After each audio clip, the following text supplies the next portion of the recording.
Hello my dear students, welcome to my channel. आज हम लोग पढ़ने जा रहे हैं book the rise of nationalism का पार्ट 4 वीडियो है ये। ठीक है, इससे पहले ऑलरेडी हमने 3 वीडियो बना रखी है। अगर आपने नहीं देखा है तो मैं यहाँ पे आई बटन में आपको लिंक दे दूंगा, आप जाके प्लीज़ उसे देख लें।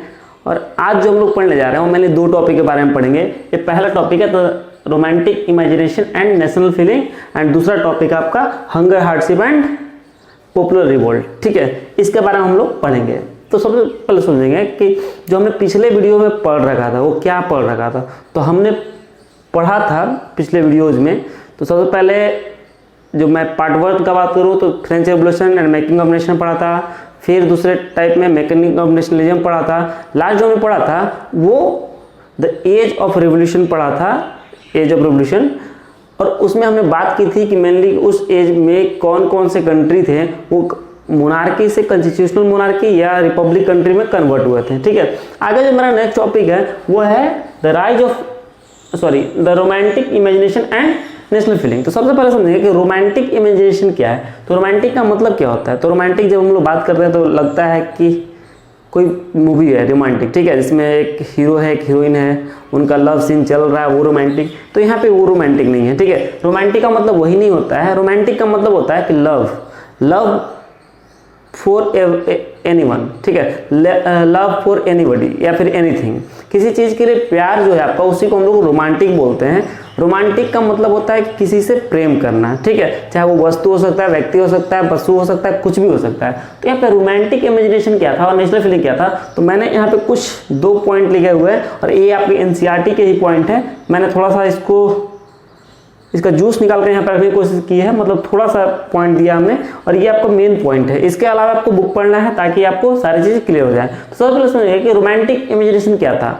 तो सबसे पहले कि जो नेशनलिज्म डेवलप हो रहा था लोगों के अंदर, मन में जो नेशनलिज्म की फीलिंग थे वो क्या था कि वो तो डेवलप हो ही रहा था। उसके लिए लोग लड़ाइयाँ कर रहे थे, प्रोटेस्ट कर रहे थे, आवाज़ उठा रहे थे, ये सब चीज़ें भी थी। लेकिन यहाँ पे जो रोमांटिक फीलिंग है वो भी एक बहुत ही इंपॉर्टेंट रोल प्ले किया था नेशनलिज्म इन यूरोप के, making of nationalism in Europe में। सबसे पहले समझेंगे कि रोमांटिक इमेजिनेशन क्या है। तो सबसे पहले वहाँ पे देखा गया कि जो यूरोप के लोग थे वो तो रिवोल्ट कर ही रहे थे, लड़ाई कर ही रहे थे, अपने हक के लिए लड़ ही रहे थे। लेकिन इसके बाद था कि कुछ ऐसे भी लोग थे जो उन्होंने सोचा कि अगर हम लोग कल्चर को देखा जाए, ठीक है, अगर कल्चर को एक विपिन की तरह यूज किया जाए तो हो सकता है कि लोग इसके अंदर जो नेशनलिज्म का फीलिंग है वो डेवलप हो सकता है। जैसे हमने एक पॉइंट लिखा है कि द कल्चरल मूवमेंट विच 2 बार हो गया, sorry, which sought to develop a particular form of nationalist sentiments, criticize and the glorification of region and science and the focus instead of the emotion, institution and the mystical feelings। ये 2-3 point को मैंने एक ही में emerge करके लिख दिया है। तो सबसे पहले बात करें कि जब हम लोग कल्चर का बात आता है, किसी के सेंटिमेंट पे बात आ जाती है, तो वहाँ पे लोग क्या आते हैं कि उनके जो मन के अंदर जो फीलिंग होता है वो काफ़ी स्ट्रॉन्ग हो जाता है। जैसे मैं बात करूँ कि कुछ टाइम में ऐसा होता है कि जब हम लोग इमोशनल होते हैं तो हम लोग कुछ ऐसे काम कर देते हैं जो कि हम कभी होश में नहीं कर सकते हैं, ठीक है, मतलब बिना इमोशनल हुए नहीं कर सकते हैं। जैसे मैं बात करूँ कि अगर आपको कोई हर्ट करता है, ठीक है, आपको कोई हर्ट करता है तो उस टाइम आपका मन इतना हर्ट हो जाता है, इतना इमोशनल हो जाते हैं कि आप नहीं सोचते हैं कि वो जो हर्ट करने वाला पर्सन है आपका अपना है या गैर है। आप फिर कोशिश करते हैं कि उसको आप हर्ट कर दें।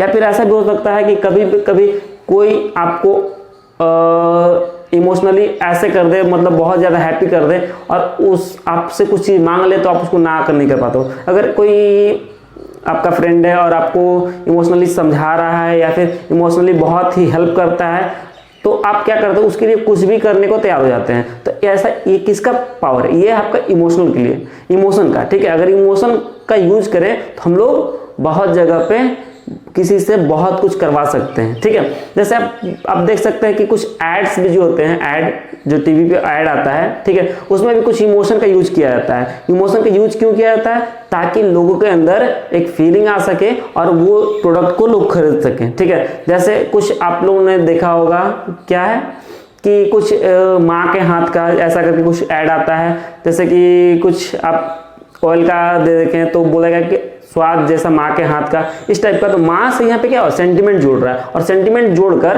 लोग क्या करते हैं कि लोगों के अंदर फीलिंग क्रिएट करते हैं और लोग उस प्रोडक्ट को खरीदने लगते हैं। तो ठीक उसी तरह से यहाँ पे क्या था कि लोग के सेंटीमेंट को जगाने के लिए कुछ लोगों ने प्रयत्न किया, ठीक है। तो सबसे पहले बात करेंगे कि यहाँ पे जो कल्चरल मूवमेंट था, जैसे कि हम लोग का बात आती है कि अगर आपका एक कल्चर है और कल्चर पे कोई हाथ डाल रहा है, उसको बर्बाद करने की कोशिश कर रहा है, तब क्या होता है कि आपके अंदर में एक फीलिंग आ जाती है, और उस फीलिंग के अंतर्गत आप क्या करते हैं कि अपने कल्चर को बचाने के लिए आपके अंदर एक बहुत ही पावरफुल फोर्स आता है, बहुत पावरफुल ताकत आता है, और आप उसके लिए कुछ भी करने को तैयार हो जाते हैं। जैसे मैं बात करूं इंडिया में, अगर इंडिया के देश के हित की बात आता है तो यहाँ पे जो लोग हैं, ठीक है, जैसे अभी कोरोना वायरस का बहुत ही कहर चल रहा है, ठीक है।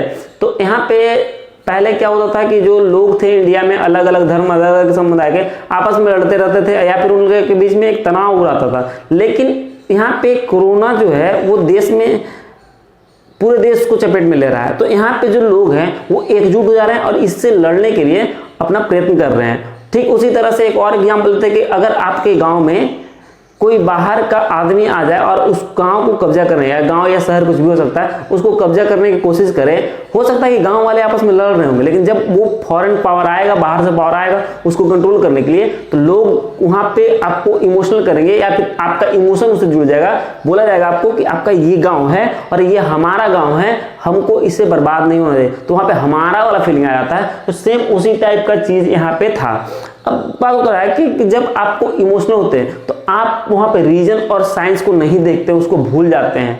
जैसे मैं बात करूं कि किसी के धर्म के पे बात आता है, तो धर्म पे बात आने के बाद लोग क्या करते हैं कि अपने धर्म के से उनका अलग जुड़ाव होता है, और धर्म, जब साइंस का भी कोई बात धर्म को काटने की कोशिश करता है तो उस केस में लोग क्या करते हैं, साइंस के बात को भी इग्नोर कर देते हैं, ठीक है। बहुत जगह पे ऐसा होता है। तो यहाँ पे पहले बात बोल रहे थे कि यहाँ पे जो कल्चरल मूवमेंट था बहुत ज्यादा साउथ मतलब आवाज करने लगा, और एक पर्टिकुलर टाइप के नेशनलिज्म को बढ़ावा देने लगा, जिसमें क्या सेंटिमेंट इन्वॉल्व थे। सेंटिमेंट मतलब आपके फीलिंग्स इन्वॉल्व थे, और ये सेंटिमेंट का जो मूवमेंट था वो काफी तीव्र हो गया। फिर उसके बाद जो लोग थे वो क्रिटिसाइज करने लगे किस चीज को, तो रीजन और साइंस को, मतलब साइंस और रीजन को वो लोग वैल्यू उतना नहीं दे रहे थे। उन लोग सिर्फ क्या फोकस करते, इमोशन पे, ठीक है, कि उनका इमोशनल जो अटैचमेंट था अपने कंट्री से, उसमें फोकस होने लगा उन लोगों, और इमोशनली ये जो नेशनलिज्म का फीलिंग है वो काफी ज्यादा बढ़ गया, काफी ज्यादा इनहेंस हो गया यूरोप के लोगों के बीच में, ठीक है। अब ये जो फीलिंग था, इस फीलिंग को जगाने के लिए कौन कौन से वेपन यूज किए। वेपन का मतलब AK-47 और तलवार का यह बात नहीं हो रहा है यहाँ पे। वेपन मतलब कुछ चीजें थी जो कि इस नेशनलिज्म के फीलिंग के, जो रोमांटिक फीलिंग्स और नेशनलिज्म के आइडिया को बढ़ाने में हेल्प कर रही थी। और वो क्या था, तो दो हमने कुछ नीचे लिखा हुआ है। तो एक जर्मन फिलोसोफर था जिसका नाम जॉन गॉटफ्राइड हर्डर था। इसने क्या किया कि देखा कि जो लोग हैं वो कल्चर के प्रति काफी झुके हुए हैं, ठीक है, कल्चर से काफी जुड़े हुए हैं। अगर कल्चर को यूज करके लोगों में नेशनलिज्म के फीलिंग को बढ़ाया जाए तो हो सकता है कि ये अच्छा कारगर सिद्ध हो जाए। तो क्या हुआ कि वहां पे उसने ट्राई किया और वहां के कल्चर को यूज करके और वहां के लोगों में नेशनलिज्म फीलिंग को जगाने की कोशिश किया। अब कल्चर में क्या क्या थे, इसमें जो नेशनलिज्म को फीलिंग आ रहा था या फिर जो रोमांटिक इमेजिनेशन था, इसमें कुछ कुछ चीजें थी। जैसे आपका स्टोरीज थे, आप बोल सकते हैं नोवेल्स थे, आपका पोएट्री था, सॉन्ग था, डांसेस था।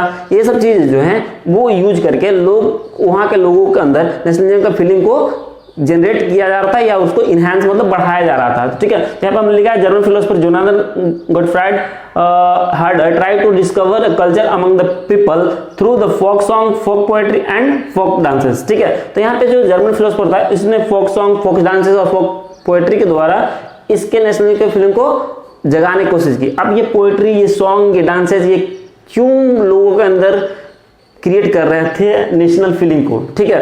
या फिर आप लोग बोल सकते हैं कि नेशनलिज्म के फीलिंग को कैसे ये प्रमोट कर रहे थे। तो सपोज कीजिए कि क्या होता था कि आप इंडिया का बात लीजिए, ठीक है, इंडिया को आप कंसिडर कीजिए और इंडिया का कोई एक पैट्रियोटिक सॉन्ग लीजिए।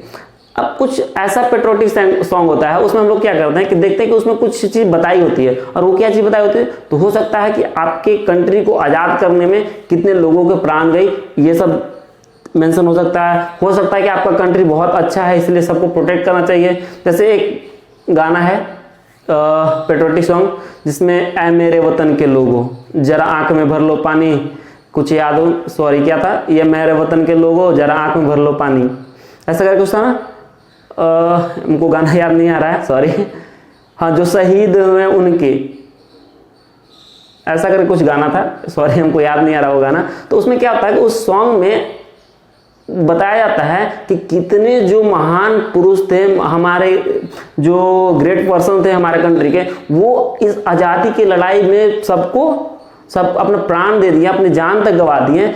और भी बहुत सारे आपको गाना मिल जाएगा। अभी गाना आया था केसरी मूवी का, आपने सुना होगा, तेरी मिट्टी में मिल जाऊं गुल बन के खिल जाऊं। तो मिट्टी में मिलने का मतलब क्या है कि यहाँ पे अपनी जान तक देंगे, तो लोग मातृभूमि के लिए अपने जान तक को देने के लिए तैयार होते हैं। तो ये जो सॉन्ग होता है वो चीज अंदर से जो पेट्रोटिज्म और नेशनलिज्म का जो फीलिंग होता है उसको और स्ट्रॉन्ग करता है। ठीक है, अब सुनेंगे कि कुछ और हम लोग देख सकते हैं यहाँ पे, जैसे कि मैं बात करूँ कि नेशनल फीलिंग में कि जैसे आप 26 जनवरी होता है या फिर आपका इंडिपेंडेंस डे होता है, तो उस समय जब आप स्कूल कॉलेजेस या कहीं पे जाते हैं तो उसके अंदर नारेबाजी होती है, नारा लगाया जाता है आपको, और क्या सॉन्ग डांसेस दिखाए जाते हैं। और उसके बाद आपके मन में एक फीलिंग आती है कि हाँ हमारा देश सचमुच महान है और हमको अपने देश के लिए जान भी देना पड़े तो हम दे देंगे, ऐसा कुछ होता है। तो वैसा ही चीज यहाँ पे भी किया गया कि लोगों के अंदर कि इमोशनली उनको टच किया गया। और एक कार्लोस नाम का भी व्यक्ति था, आप टेक्स्ट बुक पढ़ेंगे उसमें मिलेगा, उसने भी बहुत सारे पोइट्री और आपको फोक डांसेस, फोक सिंगिंग, सॉन्ग्स, ये सब के थ्रू उन्होंने क्या किया कि लोगों को यूनाइट और उनके अंदर नेशनलिज्म के फीलिंग को बढ़ाने की कोशिश की। तो ये था आपका romantic imagination and national feeling. I hope आपको समझ में आ गया होगा। ये 2 पॉइंट है, ये 2 पॉइंट को आप नोट कर लेंगे। चलिए नेक्स्ट टॉपिक की तरफ बढ़ते हैं हम लोग। और नेक्स्ट टॉपिक क्या है आपका, hunger, hardship and popular revolt. ठीक है, तो हंगर, हार्डशिप, पॉपुलर रिवोल्ट क्या है। हंगर का मतलब जानते हैं आप, भूख। हार्डशिप का मतलब होता है डिफिकल्ट सिचुएशन, जहां पे आपको स्ट्रगल करना पड़े, बहुत ज्यादा कठिनाई फेस करना पड़े। और पॉपुलर रिवोल्ट मतलब जो उस टाइम रिवोल्ट हुए थे, उस टाइम जो क्रांति हुए थे, उसमें पॉपुलर कौन थे। ठीक है, तो यहाँ पे हंगर, हार्डशिप और पॉपुलर रिवोल्ट जब देखेंगे तो 1830 के बाद, जब 1830 का बात कर रहे हैं, 1830 के बाद क्या था कि यूरोप का जो पॉपुलेशन था बहुत ज़्यादा तेज़ी से बढ़ने लगा। अब पॉपुलेशन बढ़ेगा तो लोगों को डिमांड भी बढ़ेगी, लोगों की डिमांड भी बढ़ेगी।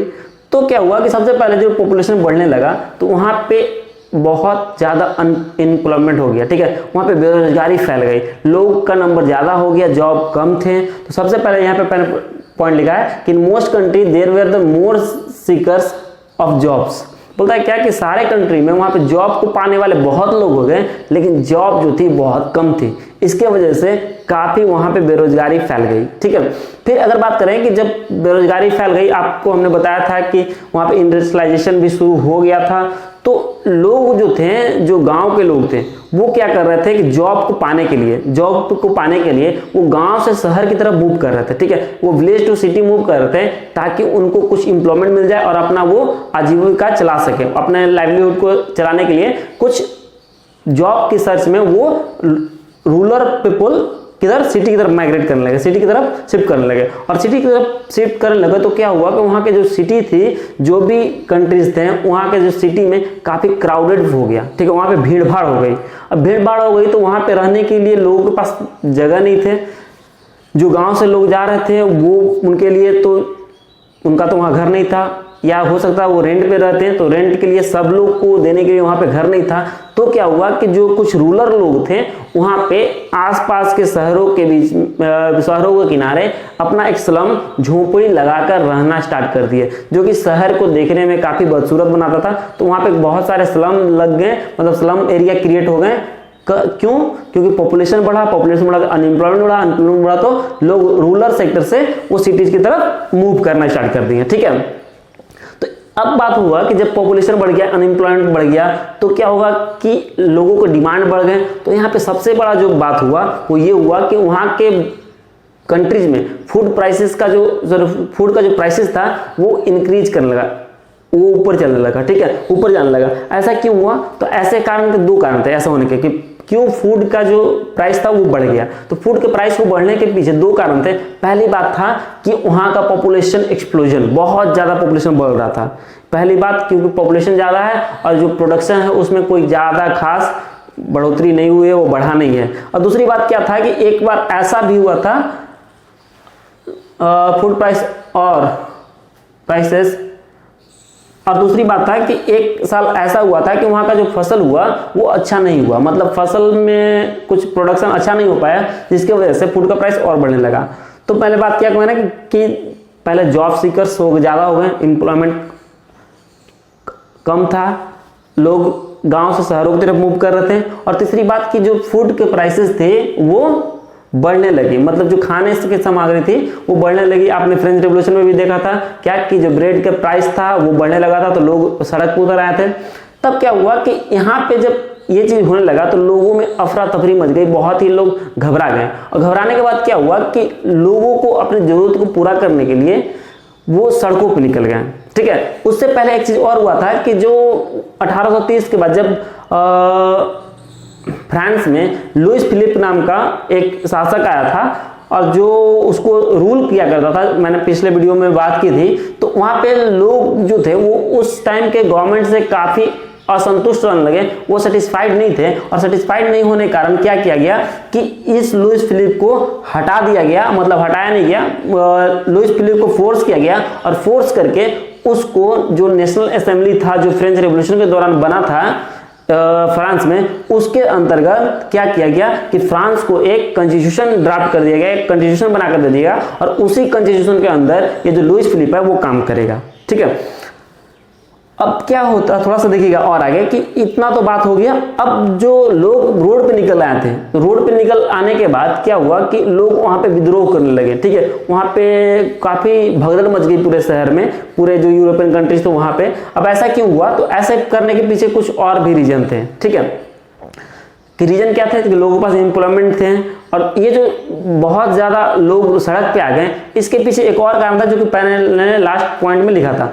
1845 में क्या हुआ, ये 1848 इसके बाद हुआ ना, ये 1845 में क्या हुआ कि वीवर्स, जो वीवर्स थे, वीवर मतलब समझते हैं, वीवर का मतलब होता है जो कपड़े बुनते हैं। तो आपको हमने बताया था कि जो इंडस्ट्रियलाइजेशन हुआ था उसमें मेनली दो इंडस्ट्री लगाए गए थे, एक था कॉटन इंडस्ट्री और दूसरा था आयरन इंडस्ट्री। तो जो कॉटन इंडस्ट्री के मजदूर लोग थे, जो वीवर थे, जो कपड़े बुना करते थे, ठीक है, वो उनको रॉ मटेरियल प्रोवाइड किया जाता था। जो कॉन्ट्रैक्टर होते थे, कॉन्ट्रैक्टर मतलब जो ठेकेदार होते थे, उसको रॉ मटेरियल प्रोवाइड करवाते थे और उनको कॉन्ट्रैक्ट देते थे। और कॉन्ट्रैक्ट देने के बाद वो जो वीवर थे, वो जो वर्कर्स थे, वो उसको कॉन्ट्रैक्ट को काम को पूरा करते थे और उसके बदले में उनको पैसे मिलते थे।